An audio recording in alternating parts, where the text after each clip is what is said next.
Welcome to More Than Words. This program is part of the Communications Initiative and the Communication and Behavior Change Accelerator. For the next half hour or so, we would like to showcase effective storytelling about water. More Than Words will return every day of World Water Week, and this is where you'll experience artists, authors, poets, storytellers, dancers and musicians addressing the water issue in various creative and inspiring ways. Our first video of the day is produced by Paul Hansen, award-winning photojournalist at the Swedish daily, Dagens Nyheter. This is his story about the people who survived the Amphan cyclone that hit Bangladesh in 2020.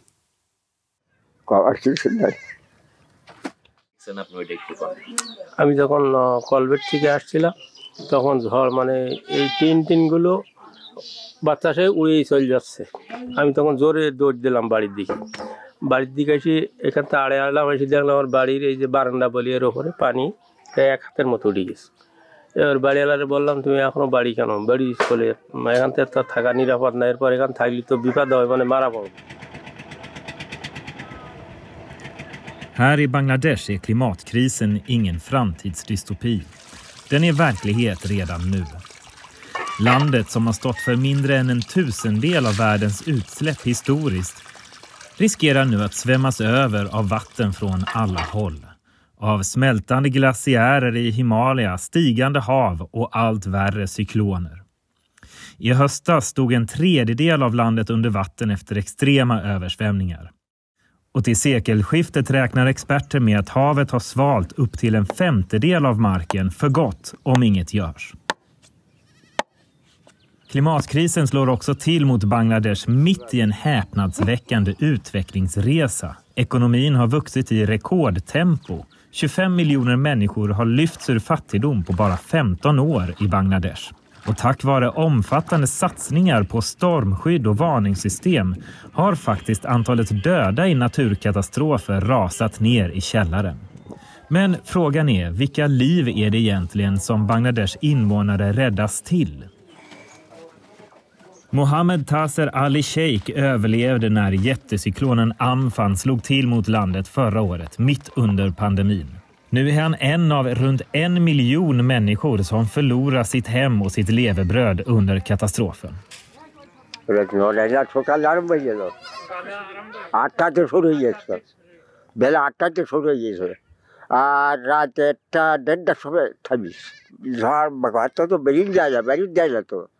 ঘরের ভিতরে খেলা করে খালি শব্দ ঝড় হচ্ছে।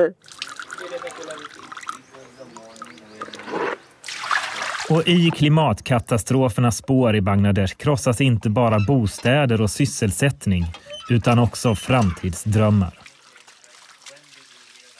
Lutfor Murol berättar hur en annan cyklon tvingade honom att lämna sin familj i jakt på levebröd. Och fick honom också att gifta bort sin dotter då familjen inte hade råd att ha henne kvar i skolan längre eller köpa mat. Han sitter på platsen där cyklonen slog till på en blå plaststol invid en vattenpump som ger familjen saltvatten efter att havet dränkte deras hem. আমার চিন্তা ভাবনা আছে এবং থাকাই স্বাভাবিক যে আমার মেয়েরা আমি হয়তো মারা যাব, এই অবস্থায় যাওয়ার পরে তারা এই দুর্ভোগ পোয়াইতে থাকবে। ওদের যদি একটু অর্থ দিকে সামবলমিত হতো, অর্থশীল হতো, তাহলে এই এলাকা ছাড়িয়ে অন্য এলাকায় যেয়ে হয়তো বসবাসের একটা স্থান হলে তারা সেখানে বসবাস করতে হইতো শান্তিতে। অত এই ঝড় এবং এই মনে করলি এই নদী ভেঙে এসে ভরে যায়, এতে মানে খুব অশান্তি এবং খুব ভয়াবহ জায়গা এবং খুব ঝুঁকিপূর্ণ জায়গা, মানে জীবনের কোনো নিরাপত্তা নাই।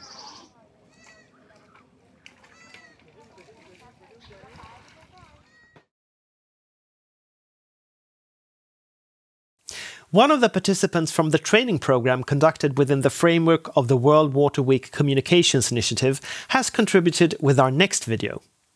Where Hope Lives is a movie made by Keller Media Works showcasing youth in the US and in Uganda connecting over their concerns about water in their respective communities.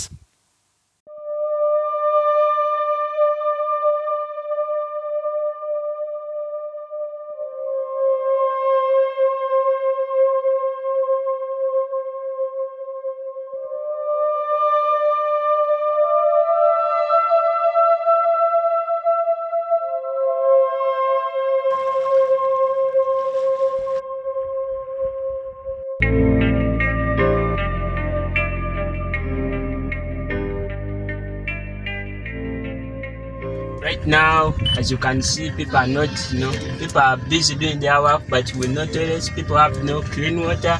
People are very, very, very crowded. As you can see right now, all those houses, people do live there, but you cannot even see a single latrine or even a single toilet in them. In the background is Lake Victoria, so they dispose of their water, and and even the sewage that they use, so they dispose of it into the lake. As you can see, a duck right there just died, so it's really, really, really bad. We should build toilets, we should build public water sources, and people should no longer use this deadly water. We should sensitize people, we should sensitize everybody, we should empower them.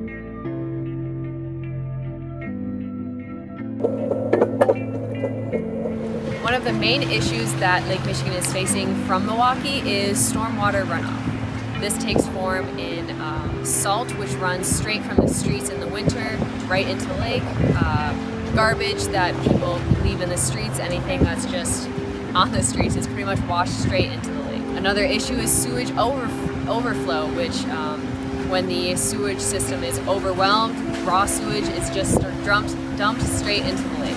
I just wanted to show you guys what a quick 10 minutes of looking for trash on the beach has found.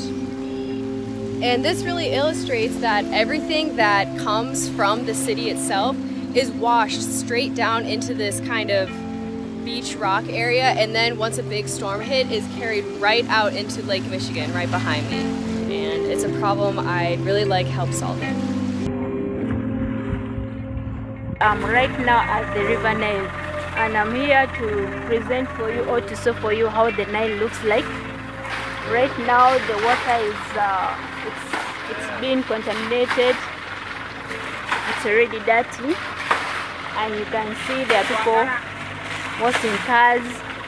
At the same time there are people also coming to collect water, and inside the toilet you find the fishes are all in the water, and that can cause a lot of harm to people's lives right now due to the lack of knowledge and attitudes on how to use safe water for drinking.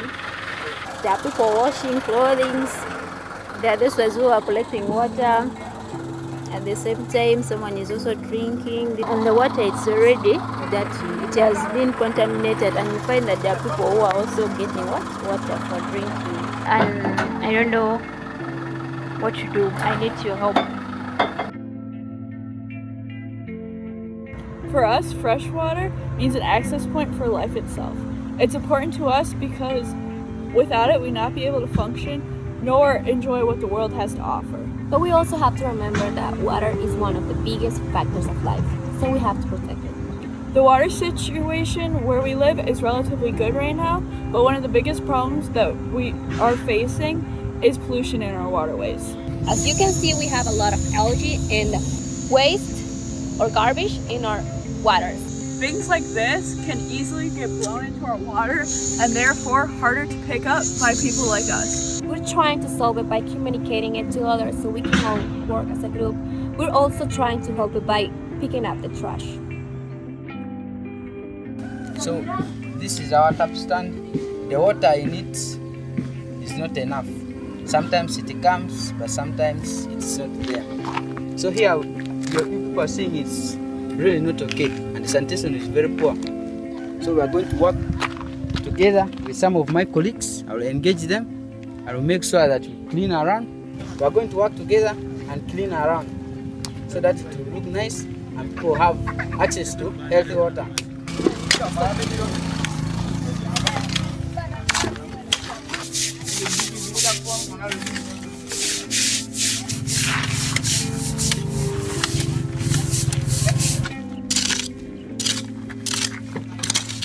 And now the tap stand is clean.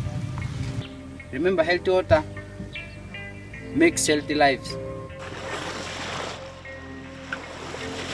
It's really strange to be in a place that doesn't have any rain. And in being here, I am really aware of the lack of water that there is. California is experiencing a very severe drought, and actually just down the hill there used to be a stream, but now it's all dried up. The ground looks like this, and it's not healthy. The ground needs more water. It's a serious drought here. It gives me more hope that there are other people like me. I feel a lot less alone.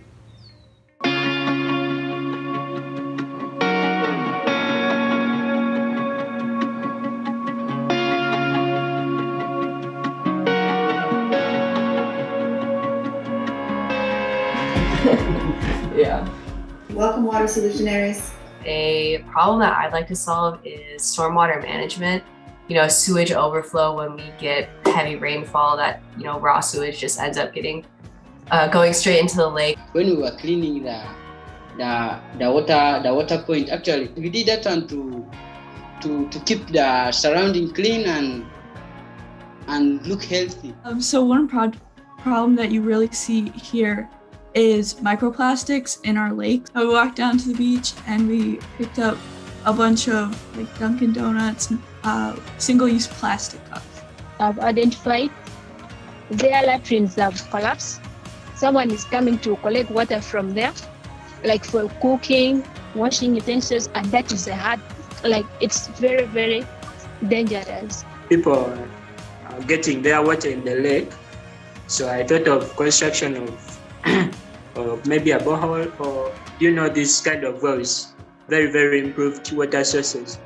I was thinking about a nonprofit that I know that builds latrines. I wondered if maybe they would be interested in working with some people in where you guys are. There were a lot of large-scale farms, and just access water would all kind of irrigate into Lake Michigan, which was a huge problem, obviously, like Trevor and Kevin were talking about. I know of the same problem that Katie was talking about. I can look into organizations that may be able to help implement more native grasslands and stuff like that to kind of hold water and pollutants back from going into the lake right away.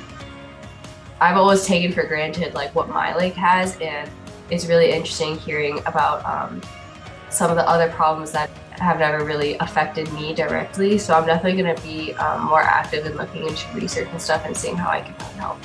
When we communicate and make collective decisions, we can make the best decisions, and then we'll be able to save time and work on our solutions. People need to be taught. Even if you constructed the toilet or tap for them, they will still go back to the lake if you've not taught them the effects and the solutions. So I think that begins with us and then the people. It was giving people hope to have all this power in the youth, and I definitely agree with that sentiment. I guess no matter where you are, water is life, so it's great to see so many people valuing it.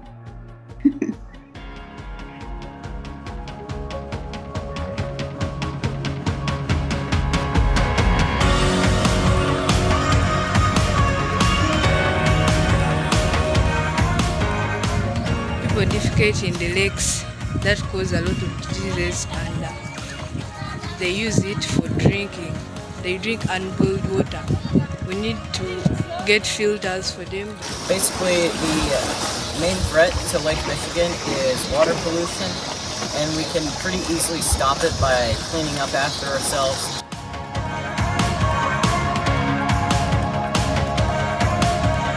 We should really be a great part in fighting, as me, a peer trainer, and as you, a water solutionary. South African author and poet Patricia Schonstein reads an extract from her novel The Master's Ruse. It is set in a future speculative country during an apocalyptic time when the oceans have died and the Earth's fragile infrastructure is threatening to break. My name is Patricia Schonstein. I am a novelist and poet, and I live in Cape Town. Thank you for inviting me to present on this prestigious platform. I will share with you extracts from my novel, The Master's Ruse. This is an apocalyptic novel set in some future speculative time in an unnamed country. A military junta is in governance. Literature and freedom of expression have been banned. The narrative voice belongs to an aging authoress. The second protagonist is her professor of literature. Although their professions have been banned and they may not write or have public opinion, they meet frequently, secretly, and discuss their various works which are still in progress. The question of a messianic energy arises because in this landscape, the ocean is biologically dead and the earth is under tremendous stress, and actually all wilderness is on the point of collapse. So this idea of messianic energy enters their discussion, their philosophic discussion. If such an energy were possible, if messianic energy were to return to their milieu, what form would it take? And what would it redeem? Would it come to redeem mankind, humankind, or would it come to redeem the earth? They concur that no messianic energy would be bothered with humankind, which by this stage has totally blotted its copybook. Messianic energy would return to secure creation, to heal creation, to restore the garden. I will begin my reading with a description of the dead ocean. First of all, actually describing it as it was in its pristine form, and then how it is now in the present tense of the novel. The voice is that of the authoress. Once the ocean was vibrant and pulsing, reigned over by the gods of fish and manta rays, gods of porpoise and squid, gods garlanded in fronds and waving sea grasses, gods wearing brooches of anemone and coral. Once the vastness of water spiraled and plunged colourfully around the globe in hot and cold currents, forming unpolluted gyres as they met, dancing then moving on to caress the outer edges of the land in homage the way a diligent lover might do.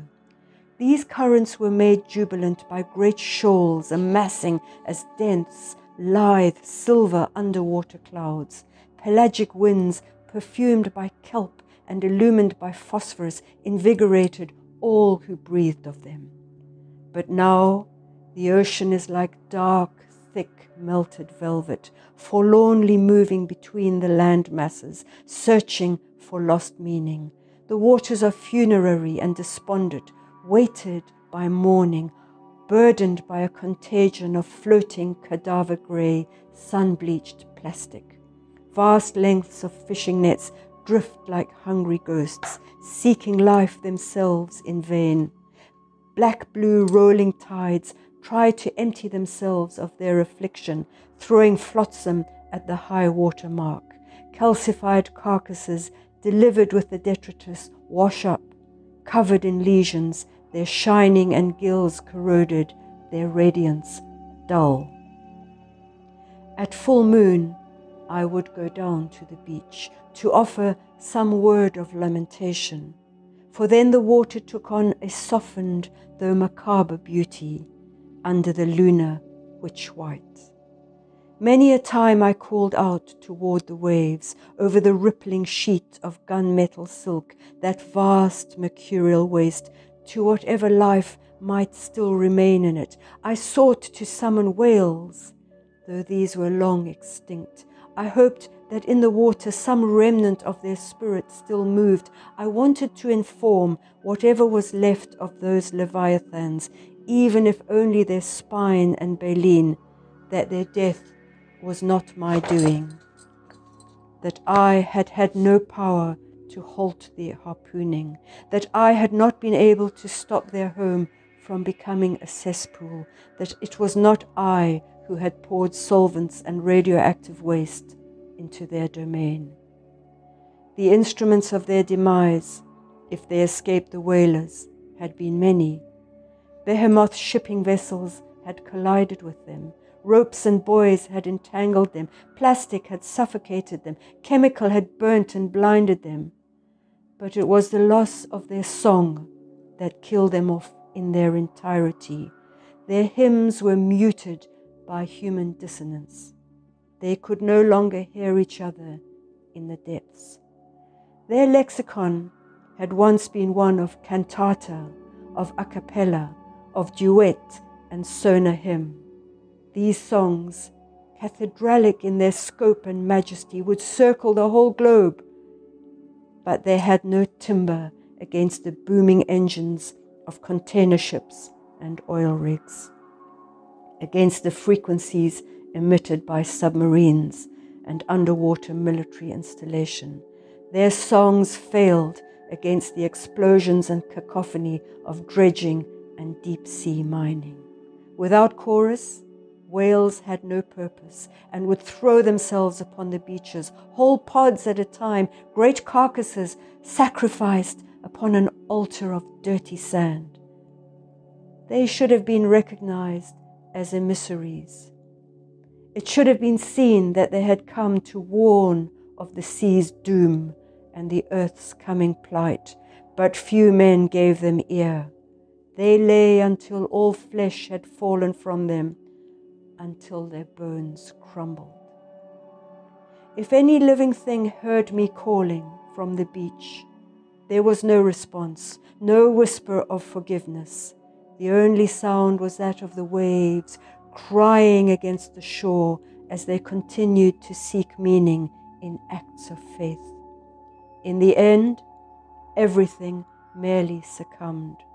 The overheated coral reefs bleached and broke. Mangroves and river estuaries, long stripped of vegetation, drowned under polluting rising waters. Aquatic colors let go their hold of sunlight and sank to darkness. It was a closing down. It was an absolute surrendering. This next extract from the Master's Ruse deals with a nightmare that the narrator has, a kind of vision of the messianic energy which will come to save creation and come to redeem the destruction caused by humankind. Her voice now. This messianic energy had to do with neither man nor woman. It had to do with water. It had to do with flood and fury. It came as cyclone and zephyr, crashing through the glass windows of my soul, so that I was forced to my bed, overcome and overwhelmed. This messianic energy used the ocean. It made use of that mass of dead black water and all the rubbish and filth and plastic that burdened it. Cataclysmic shifting of tectonic plates created tsunamis which slammed the shorelines, tossing Dölöse aside and pouring through coastal cities and towns. They engulfed skyscrapers and highways, drowning their human prey in the very oils and solvents that had brought about oceanic demise. Boys, Coke cans, broken dolls, condoms, polystyrene, and all manner of trash were born there on the crests of these huge tidal waves which spelt the end of power of the human species. The ocean had risen from the dead to crush us and to permit creation to begin again. It showed no mercy, not even for the frescoes or mosaic or Byzantine detail of Venetian palaces. These might have been seen as the guilt within the human heart, its angelic side, but the black water extinguished even those glimmerings, for no mercy had ever been shown to its own once pearled surfaces.